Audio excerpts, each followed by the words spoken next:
بسم اللہ الرحمن الرحیم۔ حضرت امام حسین علیہ السلام 3 شعبان سن 4 ہجری کو پیدا ہوئے۔ یہ خبر سن کر رسول صلی اللہ علیہ وآلہ وسلم تشریف لائے، ان کو گود میں لیا، دائیں کان میں اذان اور بائیں کان میں اقامت کہی، پھر اپنی زبان ان کے منہ میں ڈال دی۔ ان کا لعاب دہن امام حسین علیہ السلام کی غذا بنی۔ عقیقہ 7ویں روز کیا گیا۔ ان کی پیدائش پر سارا خاندان بہت خوش ہوا، لیکن آنے والے حالات رسول صلی اللہ علیہ وآلہ وسلم جانتے تھے، اس لیے ان کی آنکھوں میں آنسو آ گئے۔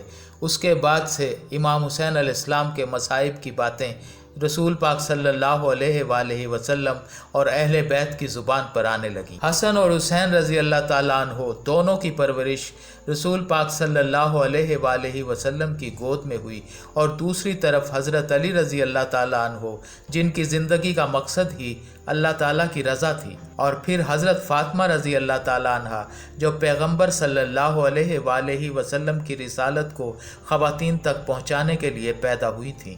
ایسے پرنور ماحول میں امام حسین علیہ السلام کی پرورش ہوئی۔ رسول پاک صلی اللہ علیہ وآلہ وسلم اپنے نواسوں سے بہت پیار کرتے تھے اور مسلمانوں سے ارشاد فرماتے تھے کہ ان سے محبت رکھو، لیکن حسین سے محبت کا انداز کچھ زیادہ ہی نرالا تھا۔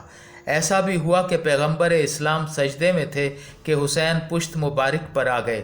حضور صلی اللہ علیہ وآلہ وسلم نے اپنا سجدہ لمبا کر دیا اور سجدے سے سر اس وقت اٹھایا جب بچہ اپنی خوشی سے پشت مبارک سے علیحدہ ہو گیا۔ کبھی ایسا بھی ہوا کہ حسین مسجد میں داخل ہوتے وقت دروازے میں گر پڑے اور آپ صلی اللہ علیہ وآلہ وسلم اپنا خطبہ وہیں روک کر ممبر سے اترے اور جا کر بچے کو اٹھایا، اور پھر ممبر پر آ کر مسلمانوں سے ارشاد فرمایا، یہ حسین ہے، اسے پہچان لو، اس کی فضیلت کو یاد رکھو۔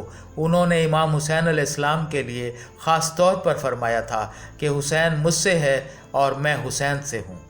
آپ صلی اللہ علیہ وآلہ وسلم فرماتے تھے، حسین اور حسن مجھے اہل بیت میں سب سے زیادہ محبوب ہیں۔ حضرت عائشہ رضی اللہ تعالیٰ عنہا سے کہتے تھے، میرے بیٹوں کو لاؤ۔ حسنین کو سونگتے اور اپنے سینے سے لگا لیتے۔ آپ نے دعا کی، اے اللہ، میں ان دونوں سے محبت کرتا ہوں، تو بھی ان دونوں سے محبت فرما۔ آپ نے فرمایا، جس نے ان دونوں سے محبت کی اس نے مجھ سے محبت کی، اور جس نے ان دونوں سے بغض رکھا اس نے مجھ سے بغض رکھا۔ جب حسین رضی اللہ تعالیٰ عنہ کی عمر 6 سال تھی تو نانا کا سایہ سر سے اٹھ گیا۔ اس کے بعد 25 سال تک حضرت علی رضی اللہ تعالیٰ عنہ کا خانہ نشینی کا دور رہا۔ اس دوران امام حسین علیہ السلام طرح طرح کے ناگوار حالات دیکھتے رہے اور اپنے والد حضرت علی رضی اللہ تعالیٰ عنہ کی سیرت پاک کا مطالعہ بھی فرماتے رہے۔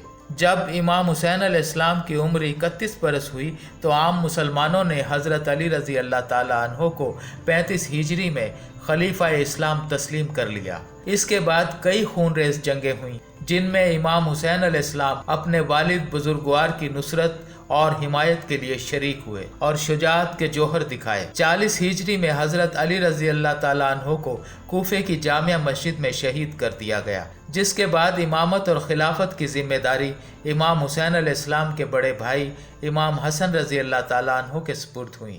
امام حسن رضی اللہ تعالیٰ عنہ نے ایسی شرائط کے تحت جن سے اسلامی مفاد محفوظ رہے، امیر معاویہ سے صلح کر لی۔ حضرت امام حسین علیہ السلام بھی اس مصلحت پر راضی ہو گئے اور خاموشی اور گوشہ نشینی کے ساتھ عبادت اور شریعت کی تعلیم و اشاعت میں مصروف رہے۔ امام حسین علیہ السلام سلسلہ امامت کے تیسرے فرد ہیں۔ آپ نے 25 حج کیے۔ آپ کی عبادت، سخاوت اور کمال اخلاق کے دوست اور دشمن سبھی قائل تھے۔ رسول پاک صلی اللہ علیہ وآلہ وسلم نے فرمایا، حسین میں میری سخاوت اور میری جرت ہے۔ آپ کے دروازے پر حاجت مندوں کا سلسلہ برقرار رہتا تھا، کوئی سائل محروم نہیں لوٹتا تھا، اسی لیے آپ کو ابو المساکین کہتے تھے۔ آپ فرماتے تھے کہ جب کسی نے تمہارے سامنے سوال کے لیے ہاتھ پھیلا دیا تو گویا اس نے اپنی عزت تمہارے ہاتھ بیچ ڈالی۔ اب تمہارا فرض ہے کہ تم اسے خالی ہاتھ واپس نہ کرو، کم سے کم اپنی ہی عزت نفس کا خیال کرو۔ راتوں کو روٹیاں اور کھجوریں اپنی پیٹھ پر اٹھا کر لے جاتے اور غریب، محتاج، بیواؤں اور یتیموں کو پہنچاتے۔ ذرا ذرا بات پر غلاموں اور کنیزوں کو آزاد کر دیتے تھے۔ ان کی ساری ایسی کہ راستے میں چند مساکین بیٹھے ہوئے اپنے بھیک کے ٹکڑے کھا رہے تھے کہ آپ کو کھانے میں شرکت کی دعوت دے دی۔ آپ فوراً زمین پر بیٹھ گئے، اگرچہ کھانے میں شرکت نہیں فرمائی کیونکہ صدقہ آل محمد صلی اللہ علیہ وآلہ وسلم پر حرام ہے۔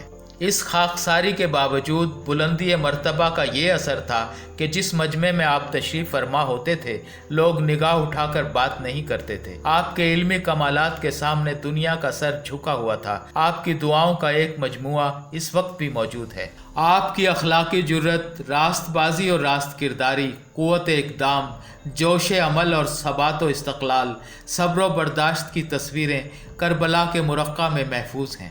نہ پوچھ وقت کی ان بے زباں کتابوں سے، جو سنو اذان تو سمجھو حسین زندہ ہے۔